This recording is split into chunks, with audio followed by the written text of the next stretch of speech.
you would, please join me in the pledge. I pledge Allegiance to the flag of the United States of America and to the republic for which it stands, one nation, under God, indivisible, with liberty and justice for all. Dan, would you do a roll call, please? Mayor Klein. Here. Alderwoman Dobbs. Here. Alderman Peggy. Here. Alderman Donovan. Here. Alderman Bennett. Alderman Eidman. Here. Alderman Rainey. Here. Alderman Prince. Here. Alderman Steiger. Here. Mayor, we have a quorum. Thank you very much. At this time, I'm going to look for approval of tonight's agenda. Motion to approve. Second, whatever. Okay, I have a motion and a second. All in favor? Aye. Any opposed? Okay. You should have, as part of your packet, the certified election results from the April 8th election. We need to run through them. Usually freedom. Okay. We'll start with mayor, 2-year term. Brian Keim won with 532 votes. In Alderman Ward 1, Amy Dobbs won with 99 votes. Alderman Ward 2, Sam Huey won with 140 votes to Robert Ross 38. In Ward 3, Joe Steiger won with 113 votes. And in Ward 4, Teddy Ross won with 171 votes. Those are the certified election results. I believe at this time, we will swear in the.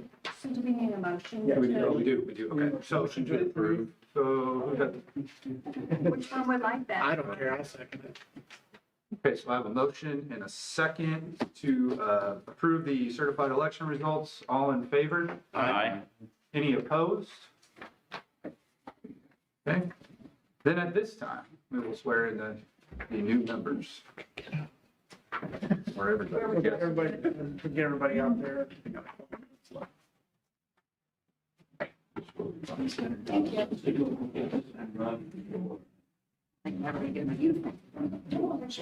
please.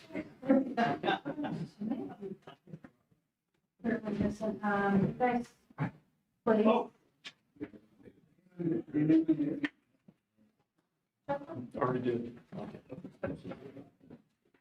I'll start the paper.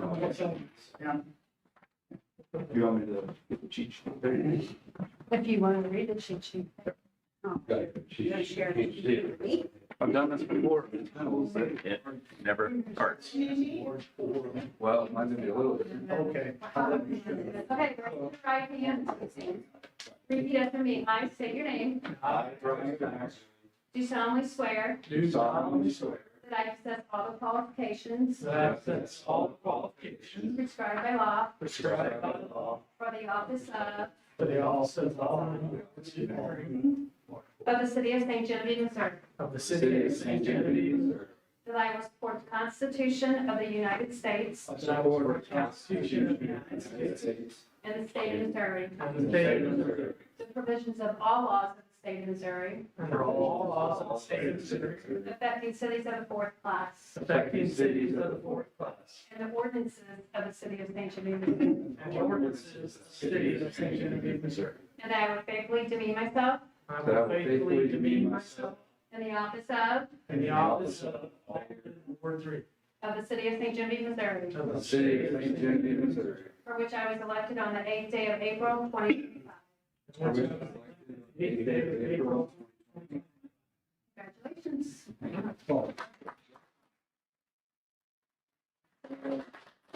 Congratulations. Yeah. Casey? Word to line. I know you did.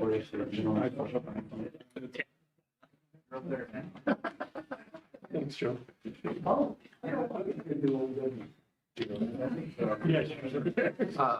Yes. So we've sworn in our new members, and I would just like to say a thank you to our outgoing aldermen, Alderman Bennett and Alderman Rainey. It's been a pleasure to serve with you all for the last 2 years. I appreciate your voice, your commitment.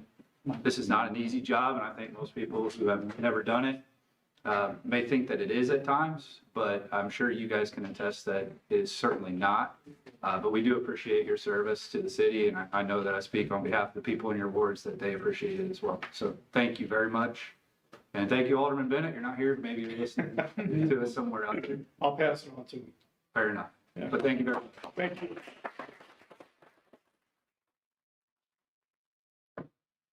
All right. Guess we got to swap seats. All right. Unless you want to. No, that's your turn. Okay, how many times? Okay. All right. Now, Pam, would you do a roll call for us, please? Mayor Klein. Here. Alderwoman Dobbs. Here. Alderman Fahey. Oh, He stepped where out did he for a go? He's Alderman Donovan. there. Alderman Huey. Here. Alderman Eidman. Alderman Ross. Here. Alderman Prince. Here. Alderman Steiger. Here. Mayor, we have a quorum. Thank you very much. We do not have any presentations or personal appearances tonight, to my knowledge, so we will skip to the city administrator's report. A few things to cover. Item 4, the playground is now fully completed and open at Pure Marquette Park. So kids can go up there and play on the equipment. Community Services Forum has a drug take-back event this Saturday. It'll be at the firehouse from 9 to 11:30 a.m. Anyone can drop off prescription medications. Don't have to even get out of your car, just drive up, hand your baggie over, your bottles, whatever. We'll put them in the bag and then they'll be destroyed by the sheriff's office.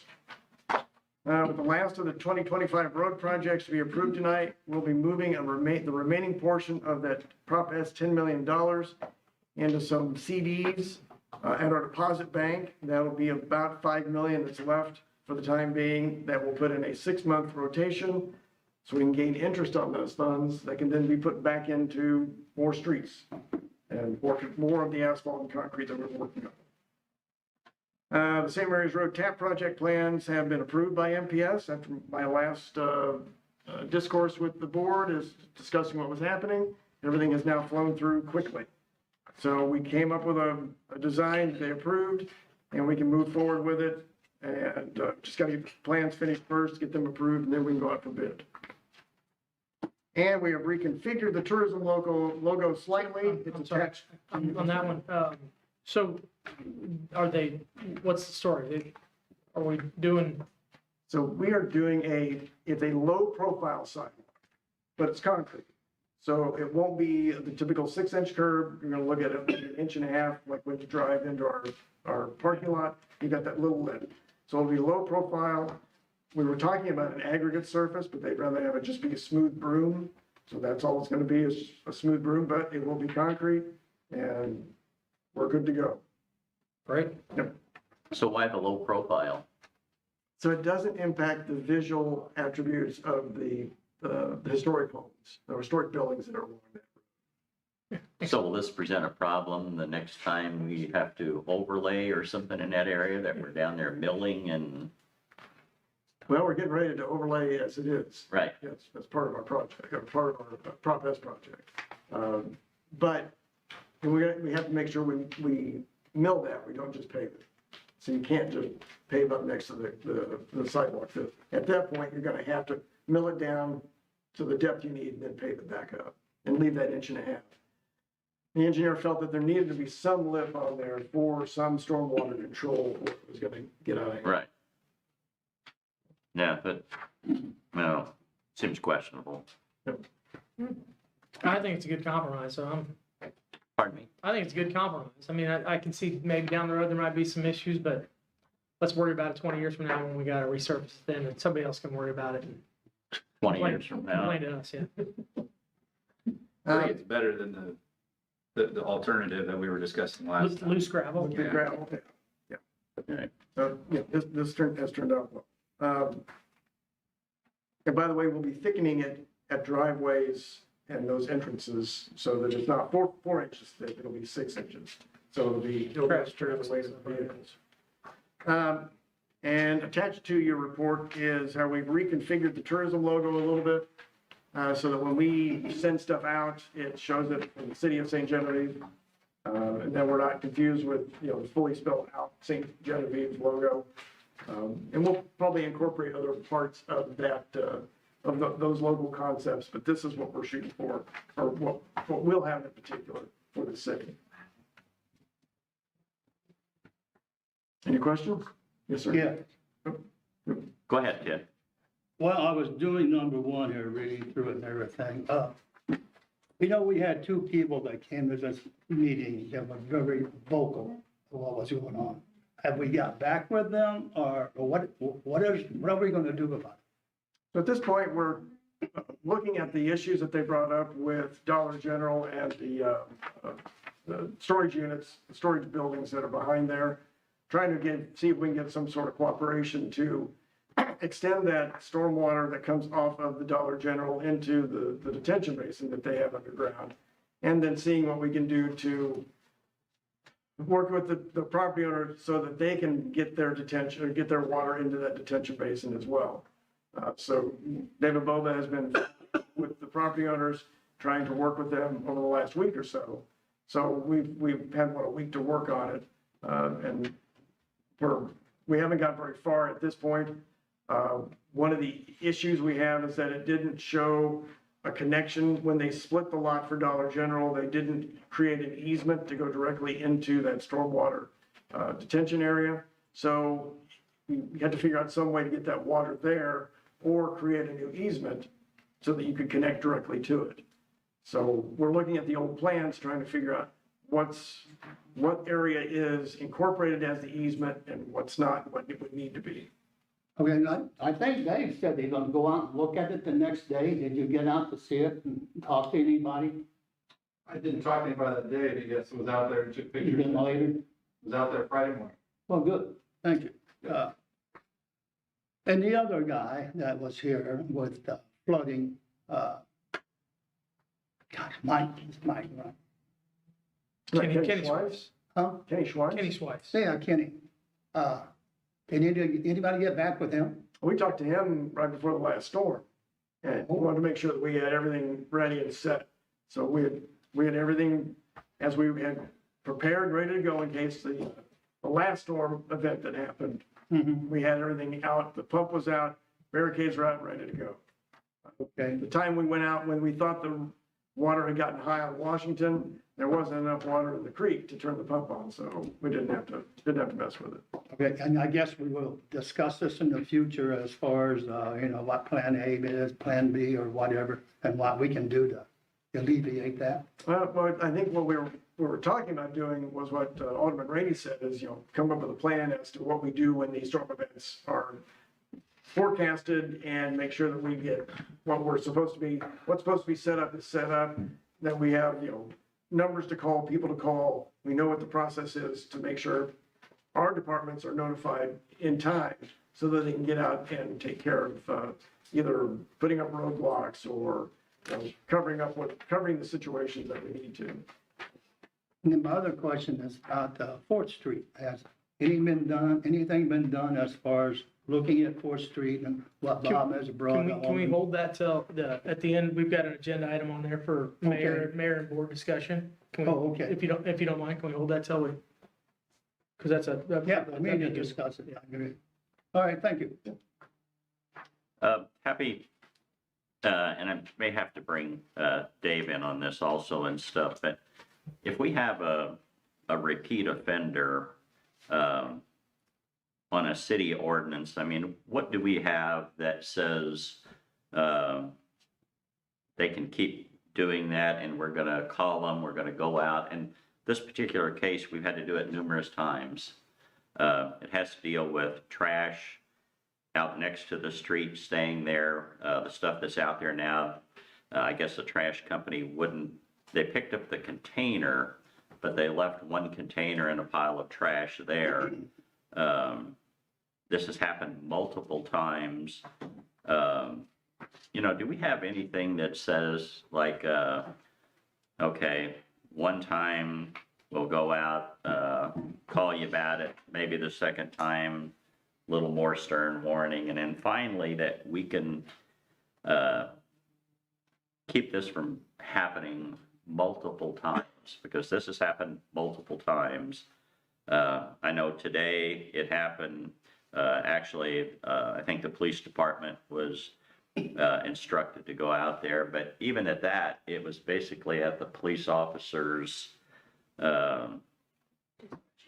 whatever he thought as far as what were we gonna do about it? Were we gonna fine them? Were we gonna, but I mean, it seems like we should have something in place that says, in a period of time, I don't know, a year, something like that, you keep doing this and something's gotta be, you know, I'm sure, you know, Dave, the police officers all have better things to do. You know, and like I said, this is a repeat offender. It's not a first time or second time, it's multiple times. You know, the neighbors apologized to me for calling me. It's in my ward. I send pictures to Dave and, you know, but it just doesn't seem like, you know, it seemed like we should have something in place to get this resolved and make them, hold them accountable, you know.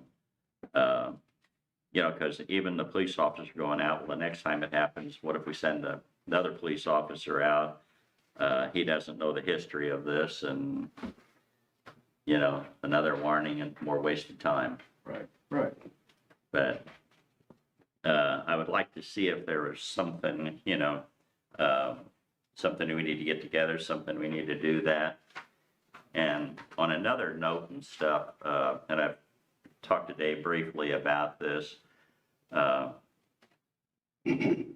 think I'm ready to basically address some of these problem properties out there, you know, with these multiple vehicles, multiple lawnmowers, multiple, you name it, sitting in there occupying almost their whole entire yard.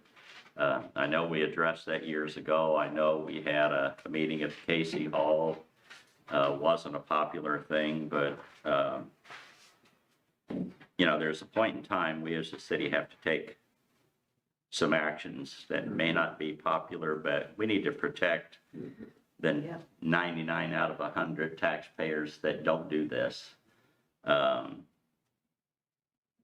But, you know, wanted to see what the other aldermen thought about it and if we're willing to undertake something like that. And you know, I've got a couple in my ward, there's a couple more here and there, but it's a handful of people.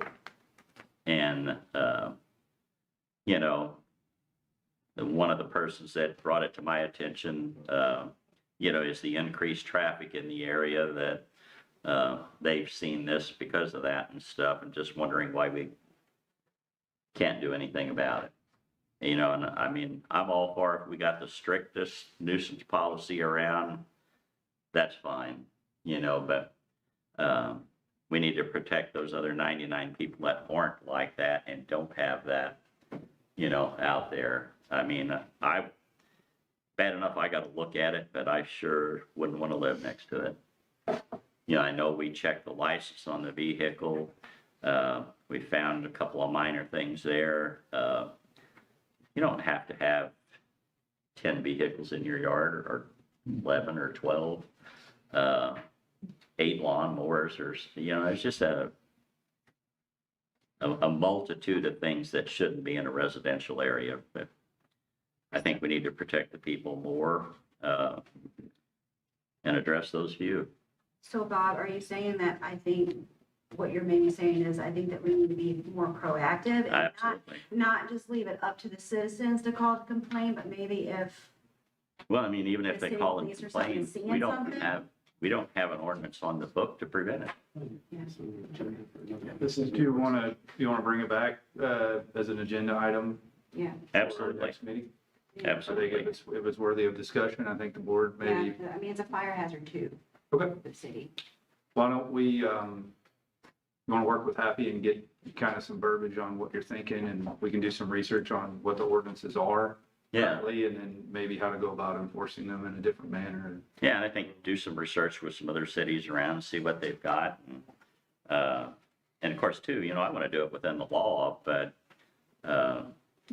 Well, I don't think Mark's gonna let us do it outside of the law. Right, well, Well, you'd be, I don't want to go too much further into this off-agenda topic, but you'd be dealing with your municipal prosecuting attorney, not provide those services, so that's going to be part of that role.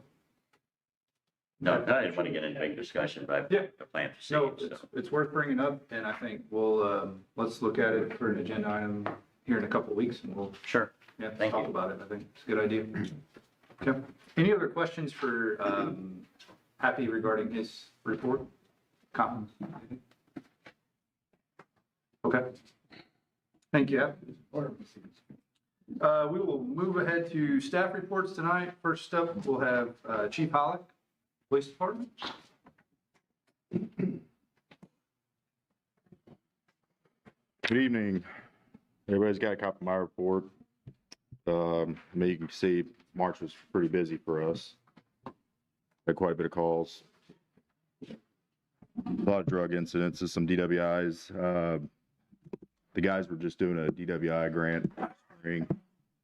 So it just wrapped up, but the first part of it, they got 3 DWIs working that grant, which gave them all some overtime. The K-9's been utilized quite a bit in March. Very busy. We still have, Report too, Chief. That's neat stuff. you got a breakdown of all our calls, so you can kind of see what kind of calls we're getting around here right now. With summer picking up, we're gonna be a lot more busier, so. That's really all I got. Chief, are you going to be here for the work session? Yes, What do you think the increase is attributed to? just, it's being warmer outside and everybody's getting out stirring around. Chief, I was going through Facebook and I was looking, you guys posted that picture of that guy from South Pleasant. Mm-hmm. I don't know if any, but I do appreciate that you're keeping the community informed, people like that. I appreciate it. That's part of our whole transparency thing going right now. Keeping that updated, let everybody know what's going on, so they know we're just not out there writing tickets. They see other things, so. Any other Anything? questions for Chief? All right, thanks.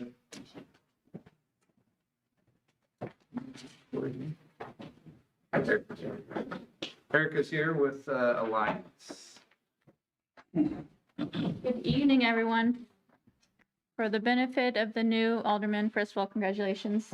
Second of all, I am Erica Bogenpole. I'm with Alliance Water Resources. I'm a regional operations manager with Alliance. And I sub in for Corey when he can't be here, such as the situation tonight. He's out at kids' ball games. So looking at his report, last month I mentioned the potholes, and I heard it through the grapevine. There was maybe some speculation and suspicion about the number that I reported. That is an accurate number, and the reason for that is because when we count a pothole, the pothole can be, very small, right? So there's no definition. There's no minimum qualification for identifying a pothole. So that is a true number. That is the accurate number of potholes that have been filled. This was back in the month of March. Looking on at water treatment, we are particularly excited about that first item there, the solenoid valves. So we have 4 valves at on the filters at the water plant. They're in really bad shape. One of them wasn't functioning at all. We got some quotes to replace those valves. It was about $30,000 each.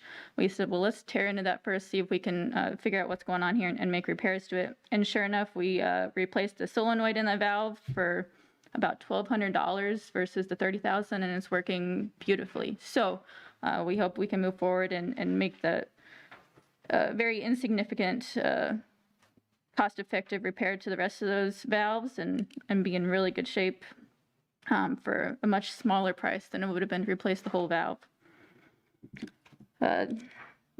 Note on the sewer collections, we did have 1 SSO in the month of March that was due to some rags we found on Dunsey there. That was reported to DNR. And Happy already mentioned that the playground is fully installed. That's self-reported, that SSO? Mm-hmm. Every time we have that, we report that to the state. Any questions for me?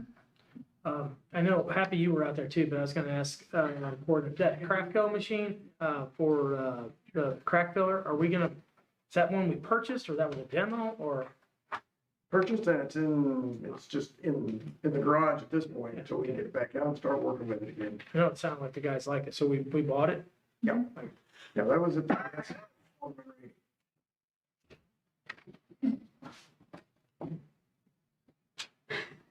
I'm gonna confess up here, I was probably the one on the pothole count.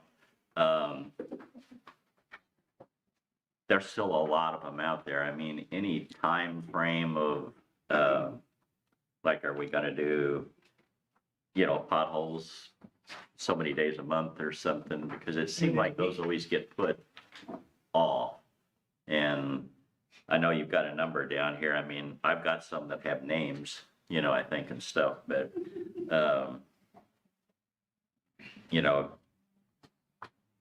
any chance of getting a more concentrated effort? I mean, I had a person ask me that said, could we basically subcontract out getting this all done in a matter of a week or so? And then how would we pay for it, to try to get an upper hand on this? Because, we had some pretty unusual weather, and I think that's why there's more of them popping up and bigger ones and stuff. But I don't know, just your thoughts on what could be attained and how soon, and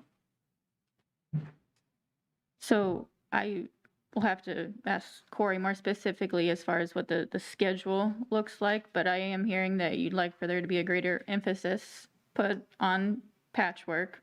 quicker in the year, Say what now? sooner in the year rather than it. Bring some of the park guys over and spend 3 days or 5 days or whatever it is, and just get a massive amount of them done. Cause that's great, 450, 460 of them, but I mean, I think, Right. Well, the problem that one of the problems with the delay this year that I was told is they couldn't get hot patch until a certain time, and cold patch isn't suitable for long term. Right. So There was, they had to wait Yeah. until, there was some kind of delay on the asphalt plant or something. or they something. could have went in with cold patch and it wouldn't have gone for very long. So you Right. want to fix it the correct way. Right. We're gonna spend the money. But that was my understanding, and, I know Perryville had said that they were having the same issue in a couple of areas. March, April is usually the time that the asphalt plants open up, but we have switched to this Easy Street mixture now, which we can apply at any time, no matter the weather. So that is why you've seen those numbers increase so much, is because we now have that material. Is there any specific ones you want to call to my attention to I mean, just. make sure that we there's get some those on addressed? Well, but I mean, there's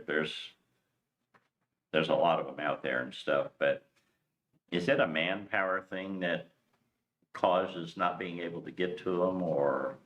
I honestly do not, I don't have the answer to that.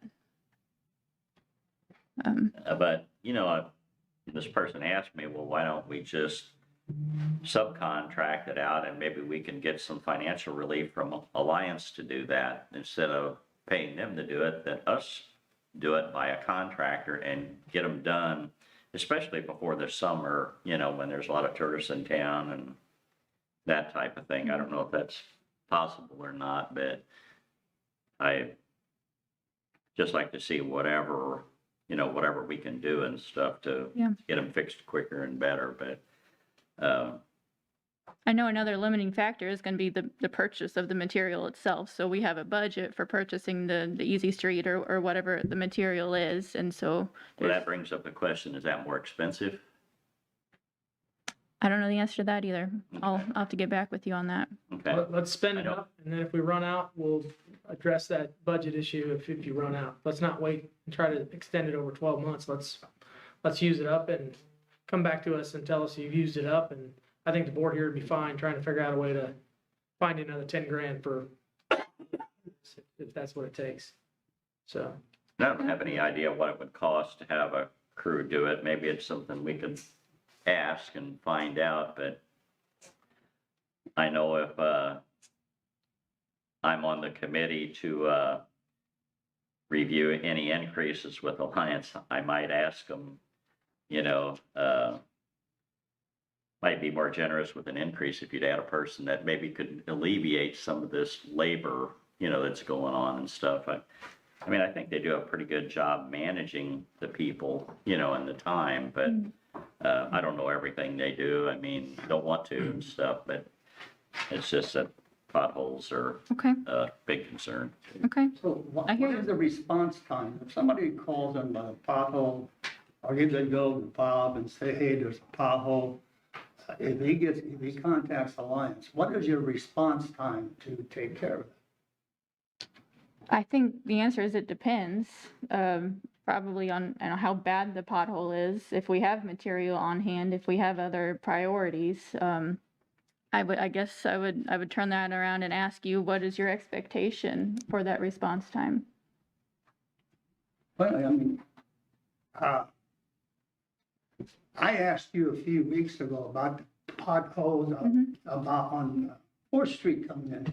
There's 2 areas there where you just boom, boom. So when can I expect it to be looked at or fixed? So those technically aren't potholes. Those were valves that we put in, and then they had asphalt laid Or can over. you put asphalt over it or something? No, you'd have They to can't do nothing. You have to rip it, no, you have to rip it out and then redo you have to redo the base and then put the asphalt back in.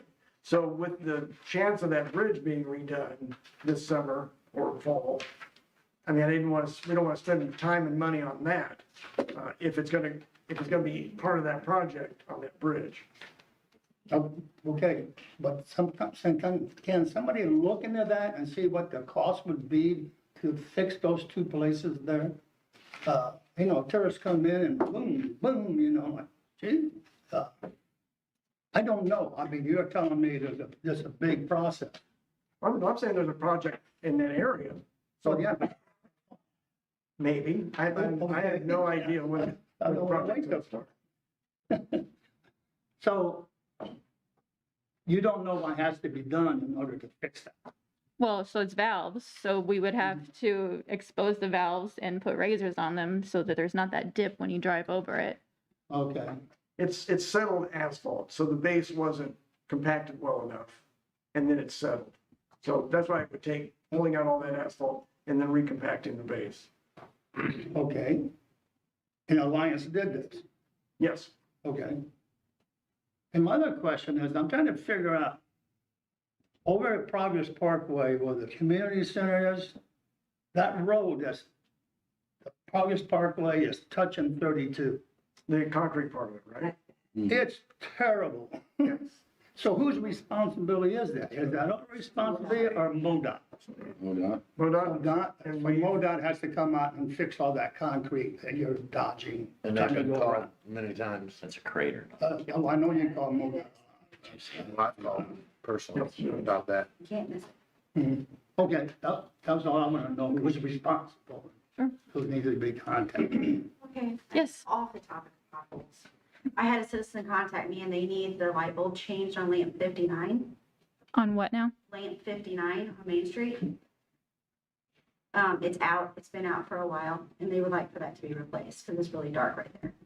Okay. And then there's another issue that I'd like to talk to you guys about. I don't know whose responsibility it is, but up at Pier Marquette, on the old tennis court, there's like a big pile of debris. It's like concrete and lifted metal and stuff in there. The caution tape is gone. Okay. It's a huge liability for the city. I was wondering, do they have any plans of getting that out of there anytime soon? I did not realize it was still sitting there, to be Yeah, honest, It's so, been there for a couple months. and the Yeah. caution tape is Because gone. now You guys put in that new equipment up there, Mhm. which are trying to draw people into the play on the new equipment. Mhm. And then you got this big pile of rubbish down there that's Right. like very dangerous and kids could climb on it and they could really hurt themselves. Yeah. That is a liability for the city. Right, you're right. So Corey's aware of that. The issue is that we've been cleaning the creeks after the storms on April 4th. We've had to go out and clean the street, clean the creeks. That's taken up a lot of manpower.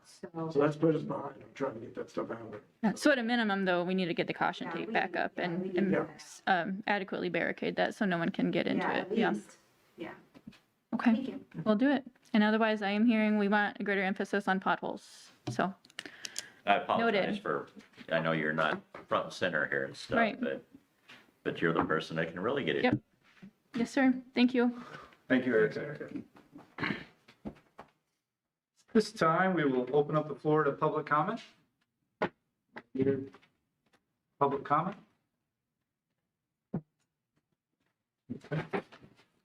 If not, we will move on to tonight's consent agenda.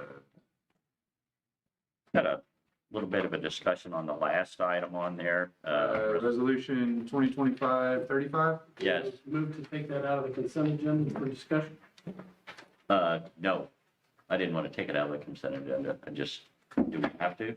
Well, if you want to, it's a consent agenda, so usually what you do is if you have an issue you want to talk about, you would tell administration ahead of time, they pull it out of the consent agenda. So the idea of the consent agenda is it's done by consent of everybody. And then you wouldn't have thorough discussions about it, but I mean, if you want to make a comment.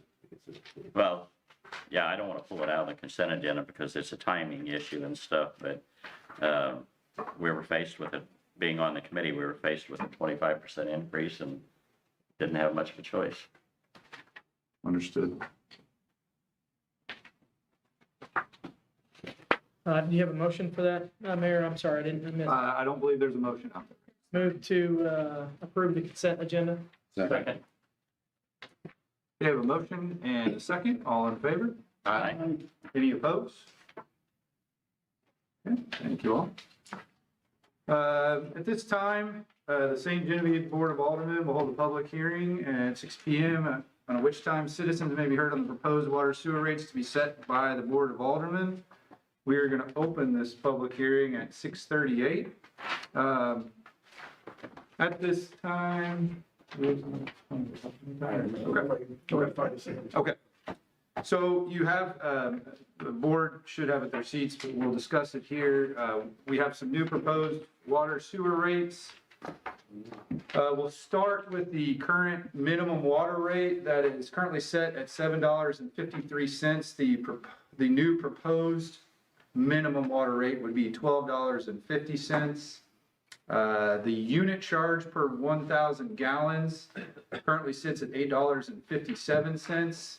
This charge would drop to $6.91 under the proposal. That is for water users within the city limits. Water users outside of the city limits, the proposed minimum is going to be $18.75 with a unit charge per 1,000 gallons, $10.37. Skipping along to sewer, inside the city limits, the current minimum sewer rate is $9.01. The proposal is to increase that to $12.02. The unit charge per 1,000 gallons is currently $5.43. That would adjust to $7.55 under the proposal. And that is for, like we said, sewer rates within the city limits. Sewer rates outside of the city limits, the current minimum is $9.01, same as the inside city limits. The current proposal would increase that to $18.02. Unit charge per 1,000 gallons is $5.43 currently. That would adjust to $11.33 under the new proposal. And then you have two proposals there for system development fees. Inside the city limits, we would have for water and sewer, that would be an $800 minimum charge. And then outside the city limits for water and sewer, that charge would be $867. Those are the proposed rates. Any discussion on the topic? Yes. I have a question about that. In our business at Rosie's Posies, 80% of the water that comes to that meter goes into irrigation plants, and likewise, we generate very little sewage. In the past, we had an arrangement that our sewer was adjusted. Will we be able to do that with this rate? So are you considered residential or commercial? If you're commercial, it would be based on your water usage. If you're residential, it's based on an average of January, February, March. If you're going to use it as irrigation, we recommend getting another water meter so they can be rated separately. Right, well, you know what I'm saying, in the flower business, we fill bases, they go out, we water flowers, they go out. Yeah. You know, and it's basically mostly just leaves, Yeah. you know. Without, I don't have the, Now, I'm not sure whether it's commercial or residential. so I'd have to look and see how you're built, if it's that, because you're in a residential neighborhood. You kind of see my point there. I'm paying double there for my water that I put in my bases, you know. Right. Because Happy, we have some exceptions to that, because don't we have a restaurant that is outside the city that has county water in our sewer? Yes, Right. yeah, because it's in their district, they're the ones, they have to go on county water, not the city water. They have our water for their fire sprinkler system. But nothing goes through that meter, and there's no meter, it's just for, in the event of a fire. Right. I guess my point was that we do make exceptions for particular instances. Well, in this case, you're working again with the water district, so, they would have to have had a septic system, and it's better to have them on the sanitary sewer system. But they started outside the city and then they annexed in, so they are inside city limits. Oh, wasn't aware of that. Well, how about the Mississippi line? How does that fit in? Do they have a bunch of meters that have to be monitored, or what do they have? And I've been told the water usage is really high compared to the whole city. So they have one meter that they use for, and I'm not sure what their purposes are, except for bathrooms and that are out at their facility, but they do use a lot of water. So they're outside city limits, they would be an outside customer of ours. Right, but they use city water. Yes. They have I think they have their own way to either generate or what they occasionally can collect in the mines themselves. But they do use our water for their processing. Okay, but they use a lot of the water, so there's gotta be more than toilets and stuff, but, So previously, up till we adopt this, they had it, what we call an industrial rate, or it was a trade-off because of at one time, we charged less for the water and then we got the lime for less. Well, now we're paying a commercial price for the lime, so this will be a commercial price for the water use. well, good. That's all. Happy, I had one question on the system development fee. That's basically the tap fee. No, that is in addition to that. That is a system to reserve the amount of space, the use of the system. If you're paying to tap in and we reserve that space for you. You're gonna be using your 3,000, 5,000, 10,000 gallons of water. So it's based on meter size. So that's a minimum amount and it would go up higher.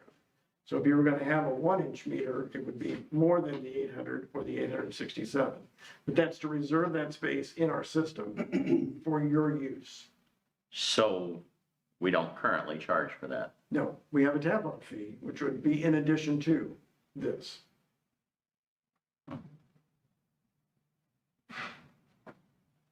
Seems high. Another question. What do we do in the instance here? In my particular case, I'm gonna be buying around 10,000 gallons of water here in a couple of weeks to fill my pool. Will I have to pay sewer on the 10,000 gallons of water? Yes. If you are charged per gallon. If you're on the residential amount. That's on residential. Yeah. So it would cost me, not good at math, several dollars per sewer fee for my pool water. So if you haven't had it in the past when you filled your pool, you're probably on the residential rate, which means you're averaged from January, February, March. And then that's the amount you pay throughout the year. It doesn't change. It seemed like a lot of money to fill a swimming pool. When will these rates go into effect? Into May.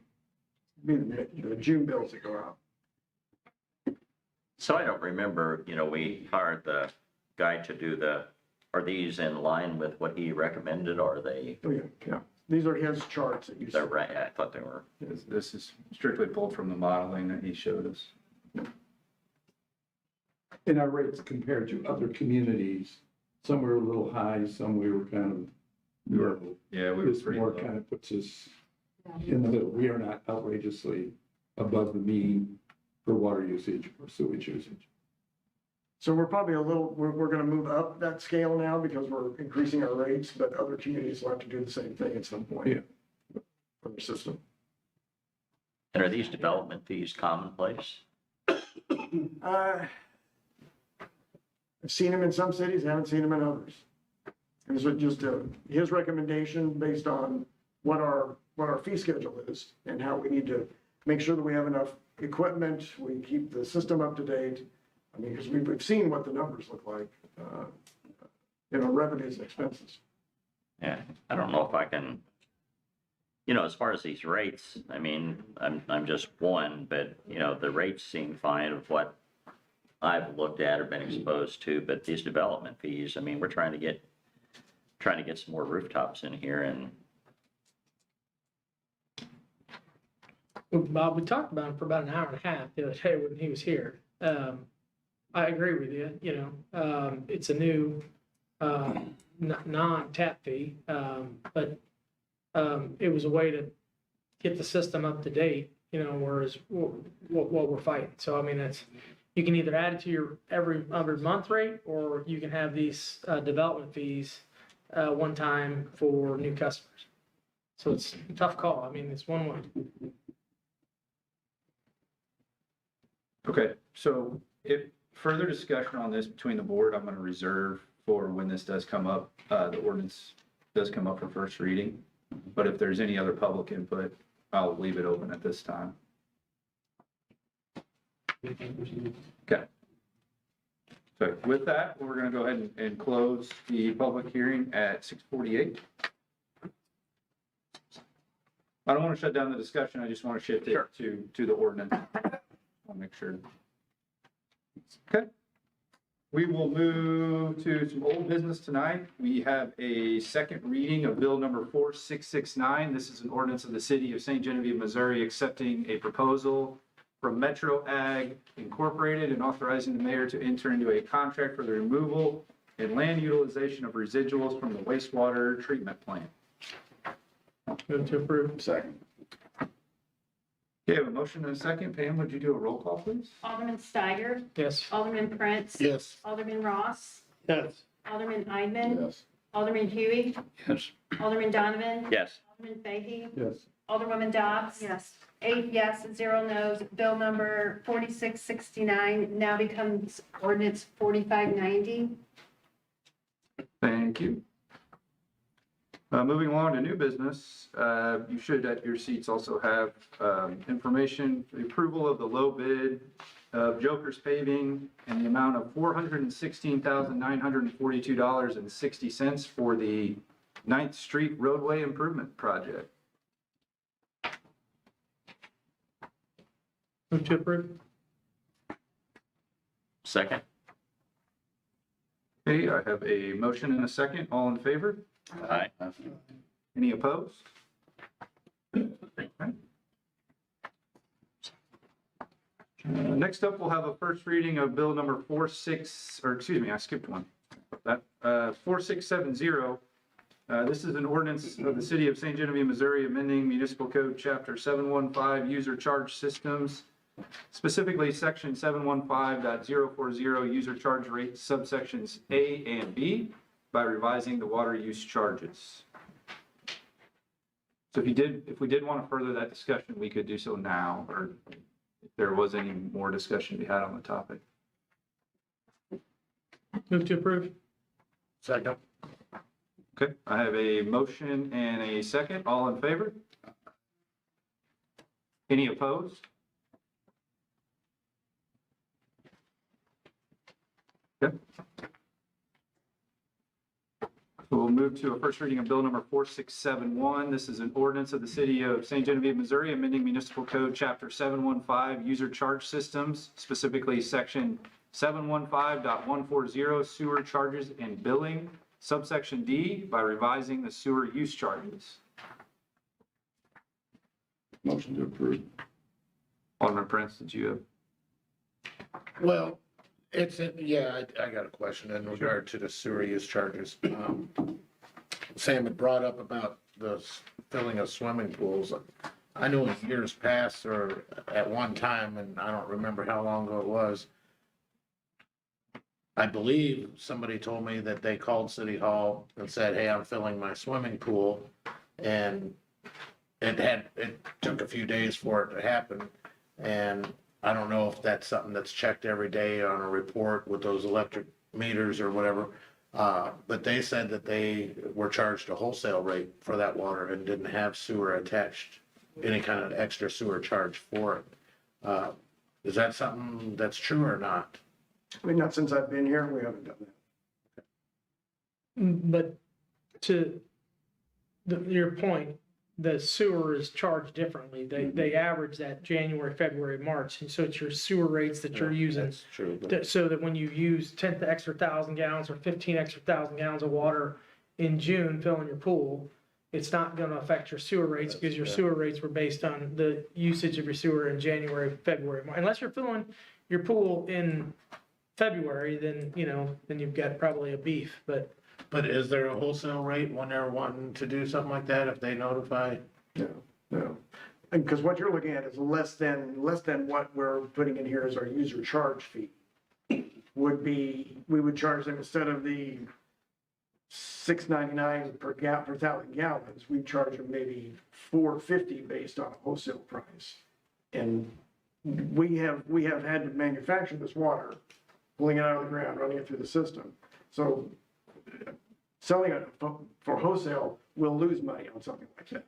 So it's not courtesy, it's the ease of which you can just get it right out of your faucet, fill your pool.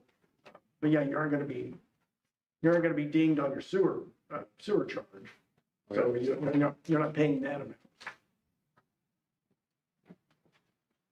So we got. There are some communities that fire department goes out there and fills up their pools. And I guess they're filling we don't from have a fire, hydrants, we don't have a fire department anymore. the fire district, or We can't even contemplate that. That's a manpower issue. I don't think we'd be able to do something like that. okay. I mean, I wasn't privy to all the conversation before I got here. Well, no, we just voted in our fire district, so we can't even have the fire department do that when they're not at our disposal anymore. Okay, so they do on their own if they wanted to? Somebody's paying for the water. Out of the hydrants? Yeah, well, I mean, They're not gonna hook up the hydrants to all people's pools. There'd be over my legal objection. With the city's fire department, there's all sorts of liability for the fire crew. I don't know. It might have been done many years ago in a small town or something, Hey, I'm not saying that other communities have done that. I'm just asking if we can do it. And the thing the is, answer is no. we don't know.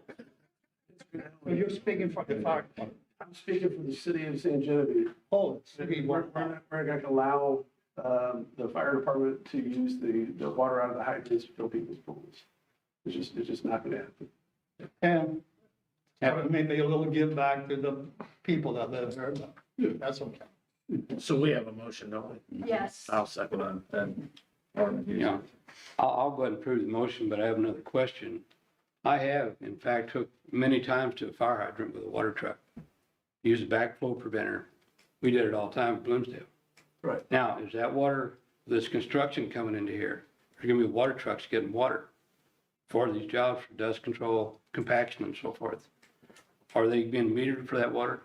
so they pay at the desk and they get it down at the maintenance shed that's down on Market Street across from the Welcome Center. So you fill up down there. Okay, that's what I was wondering, because we used to, I've done it many times, backed up to a fire hydrant.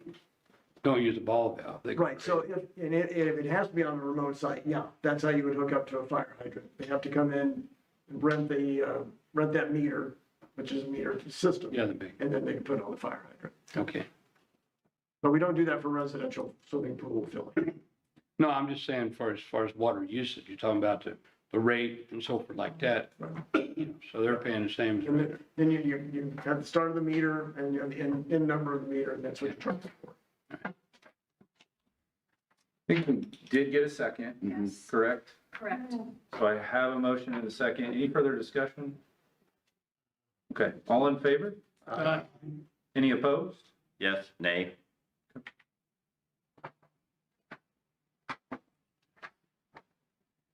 So we'll move along to a first reading of bill number 4672. This is an ordinance of the city of St. Genevieve authorizing the mayor to enter into an agreement with Joker's Paving for the 9th Street roadway improvements project in an amount of $416,942.60. Motion to approve? Second. We have a motion and a second. All in favor? Aye. Any opposed?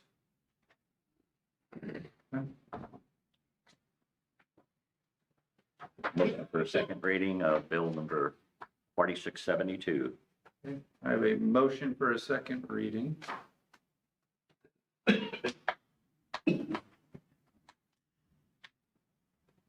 What are we waiting for? I need a I'll second. say we'll do a second. Okay, so I have a motion and a second for a second reading. All in favor? Aye. Any opposed? Opposed. This will be a second reading of bill number 4672. This is an ordinance of the city of St. Genevieve authorizing the mayor to enter into an agreement with Joker's Paving for the 9th Street roadway improvements project in an amount of $416,942.60. Happy just a brief discussion on this, but this is a timing issue, why we're asking for 2 readings, basically to start during this summer when school is out. Yes. Motion to approve? Second. Okay, I have a motion and a second. Pam, would you do a roll call, please? Alderman Fahy, Aye. Alderwoman Dobbs, Yes. Alderman Donovan, Yes. Alderman Huey, Yes. Alderman Eidman, Yes. Alderman Ross, Yes. Alderman Prince. Yes. Alderman Steiger. Yes.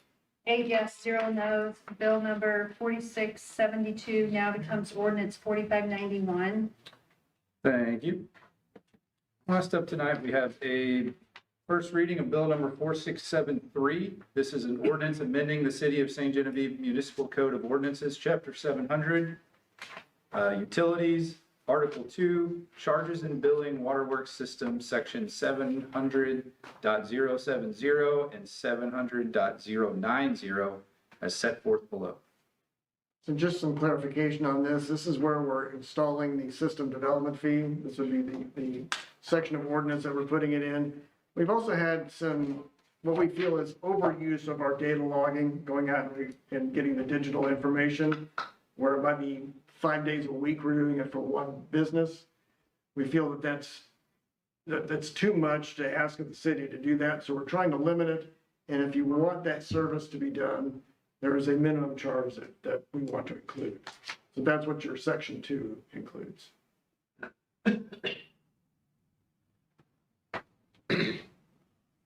How often, do you think that's happening? We have one business that was pushing the issue. It's not very often. Most of the time, we do it on our own, so there is no charge for it. But they kept thinking they had a leak somewhere in the building, and they kept calling and calling and calling, and asking us to go out and do it. And we didn't have any way to say no. I mean, if you're asking for that, we want to try to do what we can, but we want to discourage an abuse of it. Where their other recourse would be to call the plumber. Well, I don't know if they. Move to approve. A second. Okay, I have a motion and a second. All in favor? Aye. Any opposed? All right, that will conclude our scheduled business tonight. Anything else to discuss at this time from the board? Mayor, are you going to assign committee members tonight with the new board members? Do we want to take an inventory of where we're at with that and then maybe look at that at the next meeting? Because I don't know if we have those assignments offhand. Do we know who's assigned to which? So Eric was with the park board. Okay. Mike wasn't with any of the housing authority? Oh, okay. He was with the housing authority. How about we do this, Alderman Steiger? Happy, we don't have to do this tonight. Could you give me a list and then let's have a discussion on those at our first meeting in May? And we'll get some reassignments. If there's anybody that really would like to be assigned to a particular. Okay. Yeah. We'll make note of that and, we'll get those reassignments, moving forward. Deal. Sound like a plan? Okay. Well, that one was vacant, so that one would be. Sure. Thank you for reminding me, Alderman Steiger. Appreciate that. Any other discussion at this time? Okay. If not, we will adjourn and move into work session.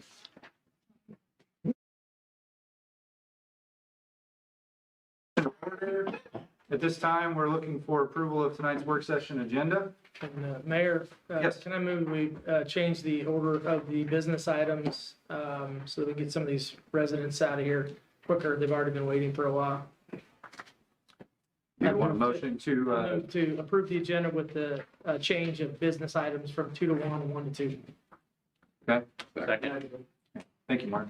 Make the chief wait a little bit longer. Okay, so I have a motion and a second to flip the order in the agenda. All in favor? Aye. Any opposed? Okay. At this time, we're gonna talk about some residential sewer backup, basement backup. And I believe this was a request from Alderman Rainey previously, and this was Mike James, and he was here at the meeting 2 weeks ago. He's here tonight. Oh, he's here tonight, okay. Okay. Take the lead here. Yeah, so now ex-alderman, requested. Form. I'm sorry.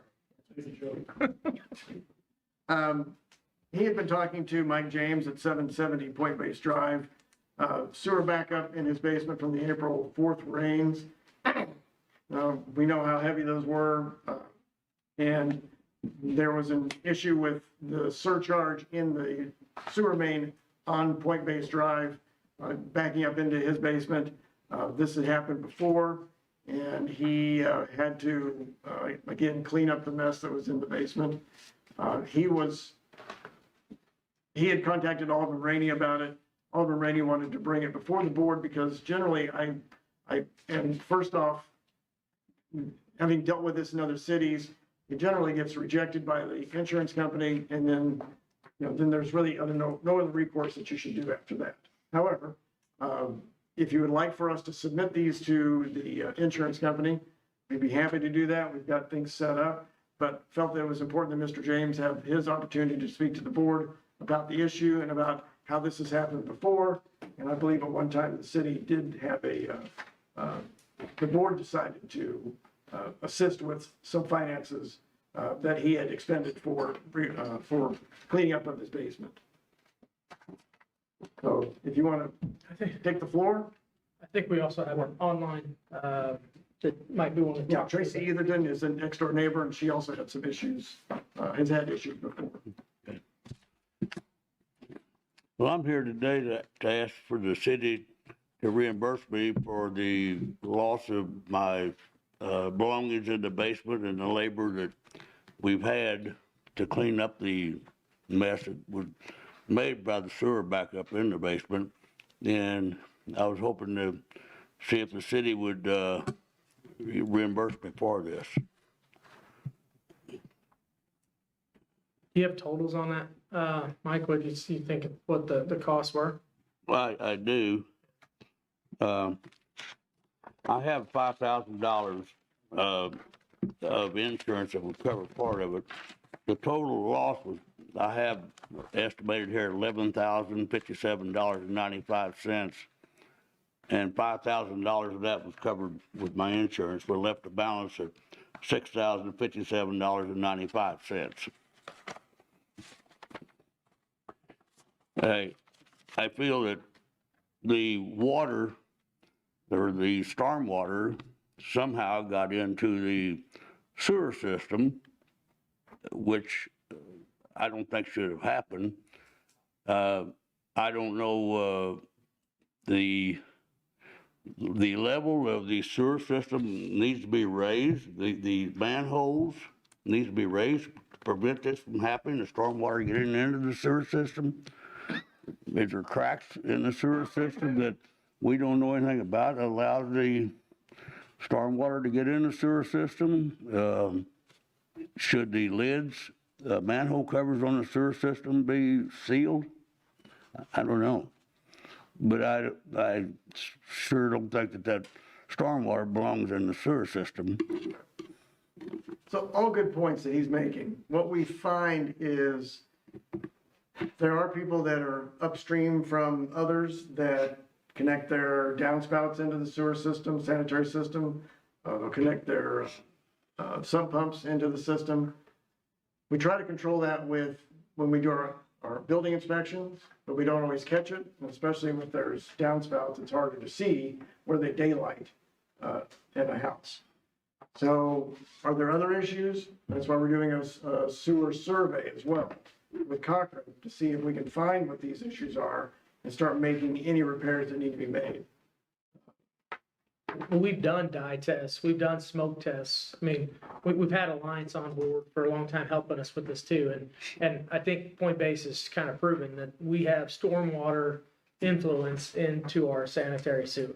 So somehow we're getting stormwater into our sanitary sewer system. And Mike has had a backup in his basement. Tracy probably has as well. So I think this is a no-brainer that we need to submit this claim to our insurance company, and then if they don't approve it, we'll have to deal with it. But I think at the very minimum, we have stormwater getting into our sewer system.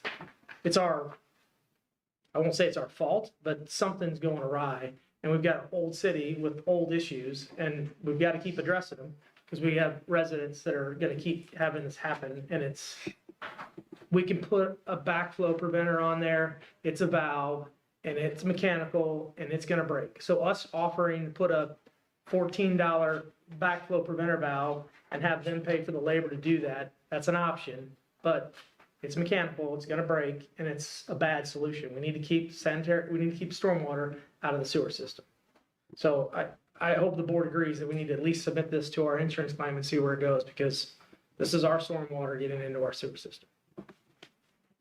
So what we're looking at doing is collecting all the pictures that we can, any receipts, any information that the residents have. We'll make that submittal to Tokyo Marine HCC and then see what the results are. And then we bring it back to the board. So how long ago did this happen? It happened back in '05, and it's also happened, April the 4th. You said '05, Yes, so it's been a number of years. yes. You know, Happy, have we, I know there's dye tests, there's smoke tests, for all of that stuff, but I mean, have we really, since this is reoccurring and stuff, have we really done our due diligence out there in testing, to make sure somebody's not got their downspouts? And I know the sump pump is a different issue and stuff. The downspouts is real easy to tell. Most of the time it's the sump pumps that are, it's a different deal. A sump pump dumping into their internal plumbing system. They don't want 4 inches of water, so they're trying to do everything they can. Most of those houses out there don't have 4 inches of water in their basement of storm water, right? It's coming up from their floor drains. So that's where the majority of the water is coming into their basement. And so if they're sump pumping it out back into the sewer, their sewer system into ours, it's not the sump pumps that are really causing this problem. There's not a lot of people cheating by putting their sump pump instead. Most people are just having it directly outside into their yard. Right. So a few sump pumps, even if they are cheating by hooking it into their sewer system, that's not where the issue is. We have bigger influences into the sanitary sewer than a couple people connecting their sump pump out of their basement into, Now, every time it comes a heavy rain, you don't even want to look down in the basement because you're afraid what you're going to find. It's terrifying at times. Well, how many people were affected by this last flood that lived in Point Base? Do we have any idea? Three that I'm aware of. The three, is that about, right? You know anybody else, Mike? Pardon? You know anybody else that's been affected by? And Tracy and myself and, Okay, the Winstons. Yeah, they were here at our previous meeting. Tracy, do you have any comments that you want to make? I do know the gentleman who lives on the other side of me, Mike's on one side, the fellow on the other side also was affected. And my list is a little more extensive than Mike's. I'm not sure how I end up with it, he doesn't, but the first problem I had was in 2005. In 2011, 2015, 2018, 2021, November of 24, and then April of 25. You know, I've been to at least 2 other city alderman meetings to discuss the issue. I've been told, we're in the middle of a study. I've been told we can't help you at all. I was told to get some additional insurance to cover that. And I did that for a period of time. And in 2021, I was almost canceled for my homeowners for filing a claim. So I've exhausted that possibility. I've done everything in my power to try to stop it. It's not a situation that the homeowner can handle. Happy, you know, I realize this is reoccurring and stuff like that, but hopefully we're putting an all-out effort to try to find out where it's coming from, because, you know, that's not a good deal, and regardless if we pay for it and insurance pays for it or not and stuff, if we don't prevent this from happening, this is gonna be a reoccurring thing, and it's gonna get to be a lot more and stuff. But I mean, I wanna make sure we're doing everything we can to make sure where the water's coming from, you know. If we have to do inspections in people's basements, see where their sump pumps are, you know, I think we just need to pull all the stops out and find out where the water's coming from first. You know, and then, you know, try to define, because I wouldn't want this happening time after time again. It's nasty. I sure want to prevent it from happening again. I've got several pictures here. Oh, I know. I had one in my ward that I was getting videos and stuff of, you know, water pouring in, and then finally, I mean, it got so high. And this was, you know, at first and stuff, it was backing up and stuff, and they've got plugs and stuff going on. But I mean, and eventually it overtook. The water got so high, it come in the basement door, and it was a mess and stuff. But Former Alderman Tracy. Tracy, I understand that how frustrating you can get to deal with the insurance companies, the city and everything like that, but, you know, Mike was saying he was only incurred this twice, 2005 and. Yeah, she has it more often than I do for whatever reason, I I'm don't just trying to know. understand why yours is a magnet for this water. Because you've been going through this quite a few years, cleaning this out. You know, it's not fun to happen to be once in another place. There's something you don't want to deal with. We addressed this back in 2005, I believe it was, when I was alderman, and I know they took action to trying to find it, but we need to pursue this more and try to figure out what is going on with your house and the other houses along there. Well, I don't think anything has happened since 2005. I don't know if they've changed anything that I'm aware of. I'm just wondering if they're attacking it from the wrong angle, you know, because you guys are up on the main road there. Mhm. You're pretty far away from, you know, the drainage ditch there. I think you're pretty far away for that to be happening. I'll wait. I'll get from her. Sorry. So have we ever looked at, I know the shopping plaza has a lot of water, because every time it rains, AutoZone floods, and it's all pushing up from those, storm sewers. there's an underwater retention basin back behind Tractor Supply. Yeah.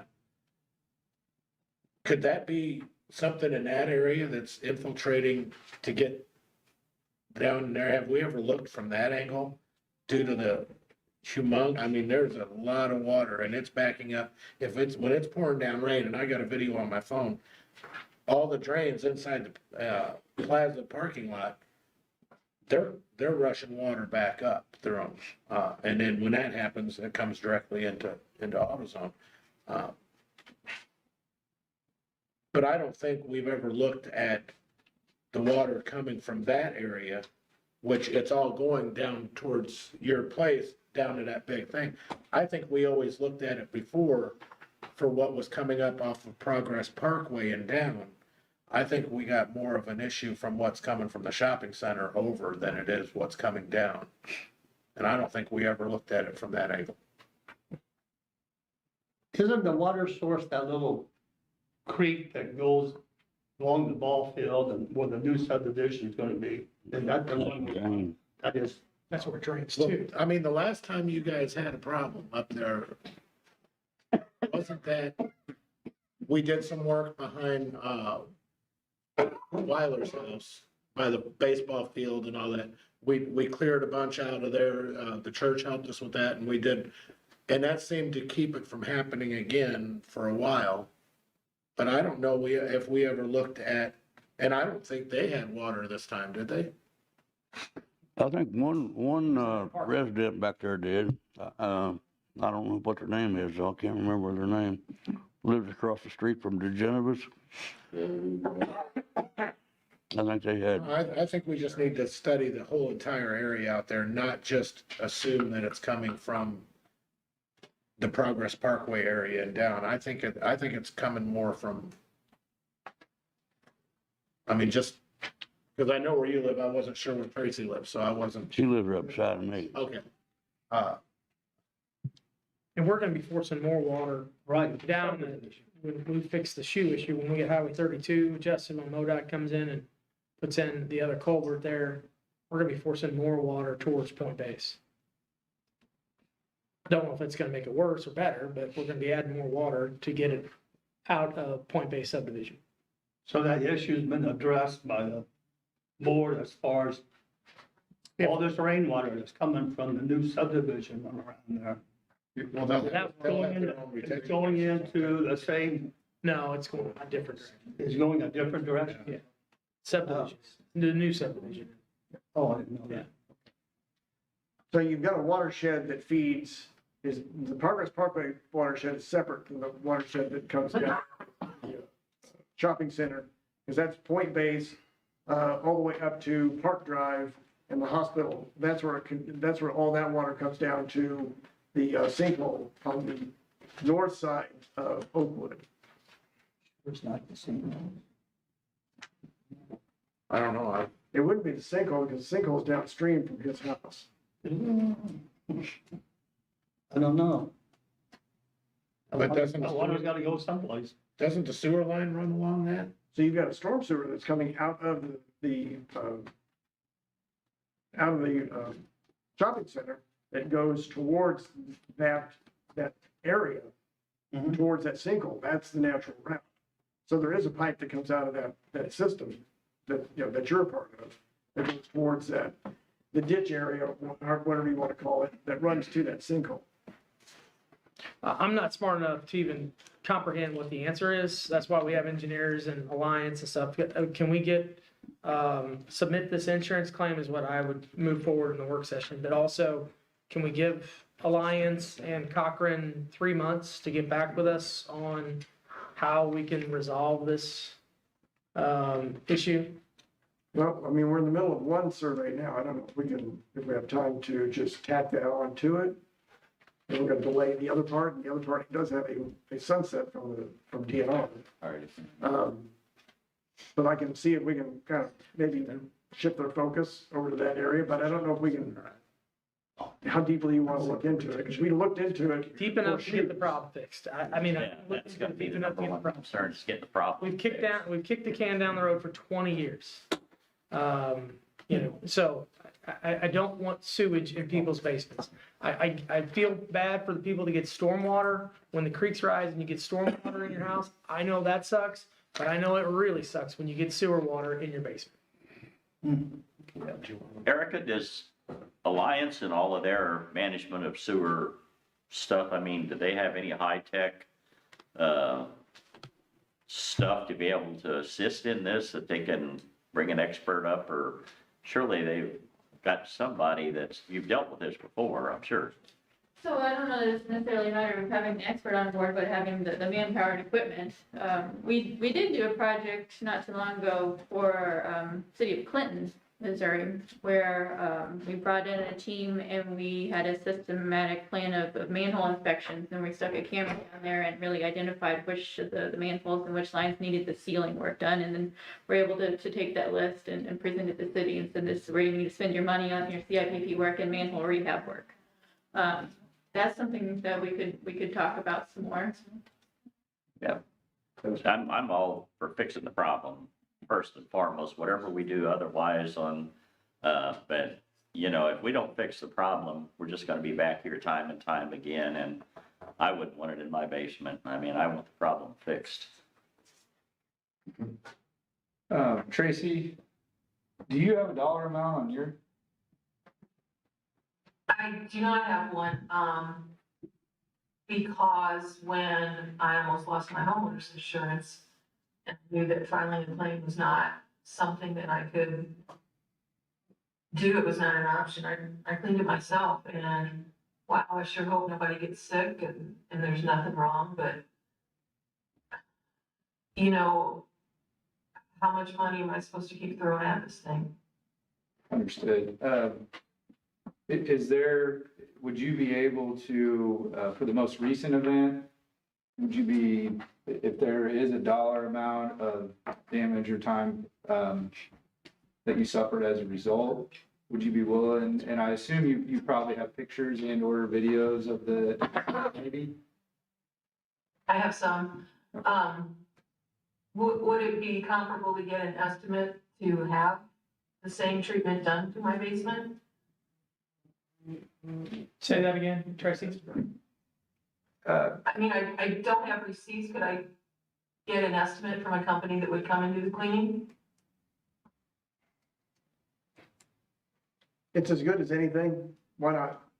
I mean, we might as well submit something along those lines so that it's based on some research. Some impact to yourself as a result. I think if we can tie a dollar amount to it by any method that you might be able to, I think that's going to help with the merit of the claim. I think otherwise, I think the more specific we get with it, I think the easier it's going to be for, I mean, I say easier, but I think we have a better shot of it getting approved with the more info we have. So Mr. James here has given us an estimate and some pictures, I think. And have you submitted those? You have those? No, not yet. Okay. No. I'd ask you, Mr. James, if you could, I know that those are floating around. Are we able to keep those? Sure. Okay. And if there's other, I saw the one bid from Busenbark on there. If you have anything else to go with that? Only thing I have, I have our labor. Anything you got, I think is going to be important here. And I would say, Tracy, I think the same thing with you. That's what Mr. James brought to us here, some pictures, kind of detailing really about the level that was in there. And did you bring it with you, Mr. James? Did you bring everything with you? Yes, I did. Okay.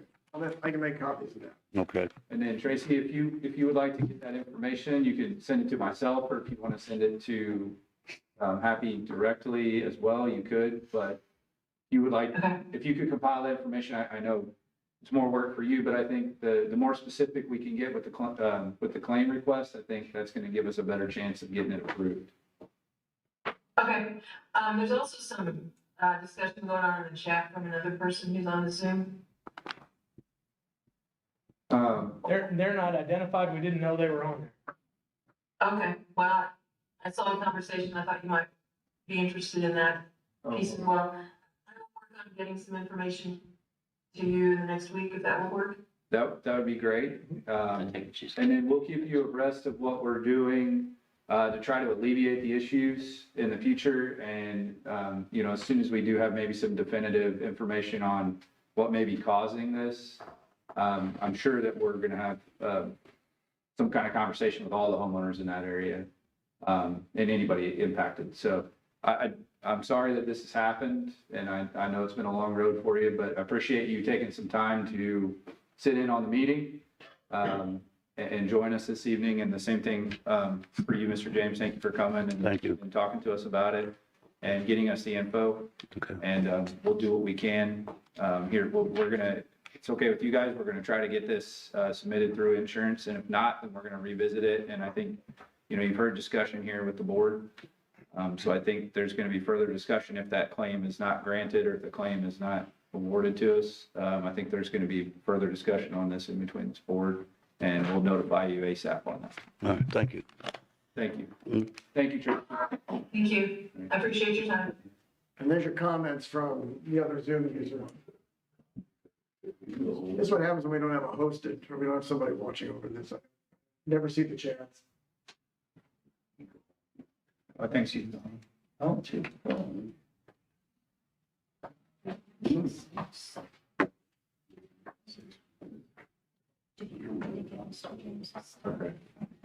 We can wait until after the finish. Okay. Oh, To the user on Zoom, if you could hear us, if maybe you could enter in your name on there so we could have a follow-up, potentially. I don't see a name. yeah. Yeah, that way we can. There's an address Yeah. there, so you just. Might be able to track. Well. Yeah, so we don't have to.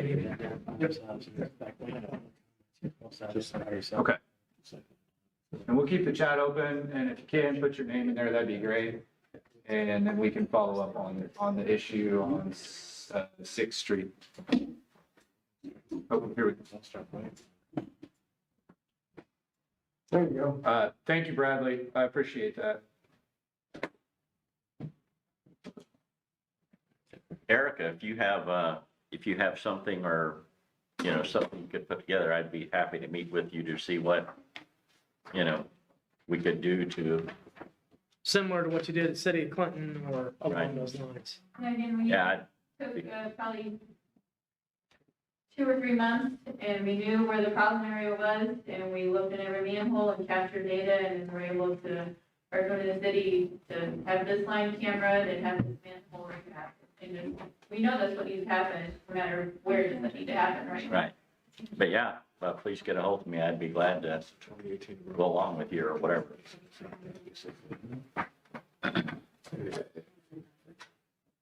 I know there's a lot to discuss there, but I think in the interest of time and the lack of information we have right now, I think we're obviously going to be on a fact-finding mission here to try to determine the cause of all this. So I know that, a solution probably isn't imminent right this moment. So we're obviously going to be discussing this more as the weeks go by. So if it's okay with you all, I'm going to move us along to our last work session item.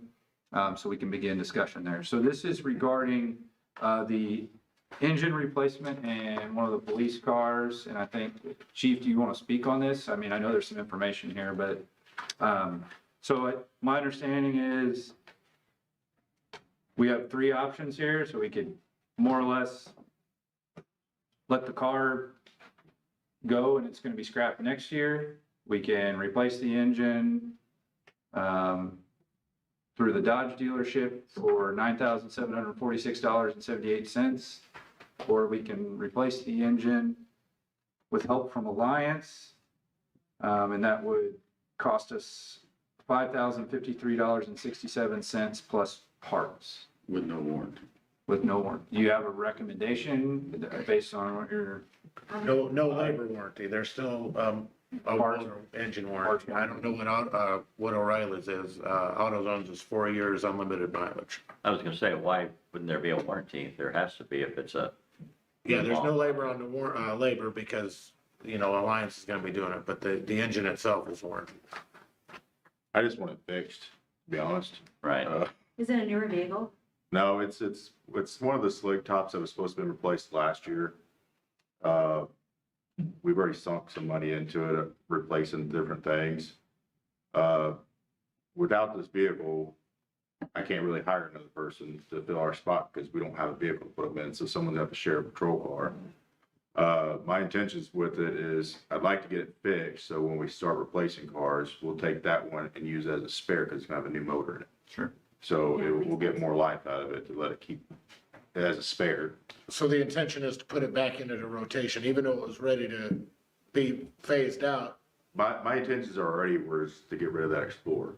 Yeah. And so one of the cars that was gonna get replaced was gonna be over there for that Explorer, because that thing's already got issues, and I'm not sinking money into it, like the lights don't even work in it. So I'm not spending money on it when we already got other issues with other cars. So what's the value of the car with the new motor in it? I mean, more than $5,000, I hope. Yeah, Yeah. Which car is it? it's I think it's a 2020 Durango. It's one of the other, it's the slick tops. Regarding the current vacancy, are we close? Or I actually just had a guy do a ride along the other day, and he's got an application, he's one I'm interested in coming, but I've been kind of like pushing it a little bit, because again, what am I gonna have him driving, so. This comes out of your budget, then this $9,000 is gonna come out of your budget if we do the Dodge dealership one? Well, I Or is don't this know. general fund? Well, it's, voice comes out of general. Well, so yeah, it's- but they've already, it's I mean, the I don't know same if it's taken out of his budget. 25 budget or not. hold on. So I mean, and not, I know you're kind of on a timeline, but should we discuss or make a decision on whether we're gonna do the enterprise thing before we decide on this? Because if we do the enterprise thing, That was gonna take a while though, wasn't it? I don't know, I missed the meeting. I got You still got a to. car worth nothing. The enterprise thing is more or less to help our costs for getting a new vehicle when we replace vehicles. And then our old ones, we either sell them back or rotate them or give them to street or whoever we're gonna give them to. So have we discussed this with Alliance and stuff, that they're comfortable installing that? I don't know if that's something we need to have. I mean, from what I've seen. I would personally say the dealership. I'd rather see the dealer do it. I know Because we're not utilizing somebody else, taking their time away from their Well, job. I mean, former Alderman Couch always said, if you're gonna have your street department or any of our departments do work that they shouldn't be doing, it's actually costing you more because they're not doing what they're supposed to be doing, That's right. so. We just sat here and yelled at them for not filling potholes, and now we're gonna have them swapping Swap engines. an engine, yeah. A complicated engine. This isn't a 350 out of your old Camaro in 1969. You know, these are like, so I just, not that they're probably not pretty good mechanics, but they're not dealer trained mechanics. So I really think the option of having Alliance do it is a bad idea. So if Chief wants the motor, I think it's either the full motor or you scrap it. And sounds like you want the vehicle. I would like to have the vehicle, yes. So what you have to understand is that Alliance is trying to help. Yeah, So it's- no, that's great. it's presented to them, hey, we gotta do this, well, we can do that for you. Yeah, that's, No, kudos for them. we'd be pretty hypocritical if we hold them onto an engine project after we've. I just didn't want to volunteer them and doing it, not ask. And Other stuff. I know those, I think. they're kind of grease monkeys at heart. I think Yeah. that's what they were looking at jumping into and doing it, but. Absolutely, that's I awesome. understand your caution. You know, okay, we're gonna spend 9,000 and I'm gonna keep the car for a year to get rid of it, right? With the new I'm gonna motor. keep it for a while. It's gonna have a new motor in it. I give it. Yeah, it's it's gonna get $9,000. I'm not sure how much are we allowing them to buy a new police car? That'll probably be in the $45,000 to $55,000 range. But that's 9,000 of the cost right there. Of getting a newer one now, and getting rid of that one. That's Yeah, just. but we for the don't have car. that money till, we're not gonna get it till next budget. Yeah, I was Yeah, gonna. right. We're not gonna get it till next budget year, so they won't get that car till November, December, January. What are you gonna do between now and October? Well, I don't know if you can transfer money or I don't know that. I don't know if there's anything that we could actually do to make that happen. Chief, do you have a time frame? Well, and I also think, so we've got two No, I things mean, working you here. did it. We've had the discussion on the We'd vehicle have to call the replacement. dealer and just see what we can get it in. So we've had the discussion on vehicle replacement, which, yes, these two are intertwined, but this is more, I mean, that is a future, that's probably a 2026 when that's gonna all take effect. Interim, if we are trying to fully staff the department, which I know he's been trying to do, if we want to fully staff it, that car is gonna have to be there, and there's probably gonna be no short-term solution to getting a new car here anytime soon. I think that decision would have had to have been made several months ago. The ordering platforms are closing, so we won't be able to get anything in this summer. I hate that it's 9,000 and the car's not gonna bring any more than salvage. How much? It's not gonna give you more money because you gotta go into Salvage. Well, if we You know, and to me, you know, like trying to figure out how we could use that money to benefit the police department. I think replacing that motor in itself, because we're looking at trying to get new vehicles, which would take that one out of the street rotation, but would put it in as a spare car. So we'd have a good spare. We'd have a good spare with a motor, good motor. Right now, we got the old Explorer back there that we have to jump off every time we turn around, but that spare would be good because the guys are always needing a spare. If their car in the shop, it's gonna be a reliable spare to have. Okay. And that's what I'm looking at it as, because we're eventually it's gonna be replaced, it's gonna be taken off the road, but it's just gonna be a nice spare to have Right. in the background. Yeah, plus it's not only, Good plan to me. it's not only the cost of the vehicle, but you said what, 12 to 15,000 to outfit it? About 18,000. 18,000, so that's a no-brainer. We're getting up. Let's, I actually just got the quote today, it was $15,000 labor. Yeah. Do you want to vote, do you need any kind of motion voice vote on this, for the path we want to take? No, I just want to make sure that we're Consensus. following what the board wants, because it's gonna come out of what's in our vehicle repair budget at this point, so. It would sound, based on the consensus, I think we're leaning towards having the dealership replace the engine. Is that what I'm hearing? Then we've got a labor and material warranty. Yeah, I go along with And we Chief's. can allow Alliance to keep moving forward with some of the directives we Let talked them about. change oil in it or something. Yeah. Okay. All right, thank you. What I need. Okay. So any other business to discuss right now? Or the work session? Okay. at the next meeting, Mayor, we need to elect a president of the board. Correct. Yes. We probably should have done that too. You still serve in that capacity until you're replaced. But traditionally, we've always done that on the night of election. We probably should have had that on the agenda to do I that. could make an early nomination, Joe. Yeah. Well, it's a work session, so we probably can't do it. Yeah. Okay, so that'll be, we'll talk about that on committee assignments as well, so we'll kind of knock all that out at the first meeting in May. Okay, thank you all, welcome to our new alderman. Yes. Look forward to the next couple of years, and we'll go ahead and adjourn. Thank you.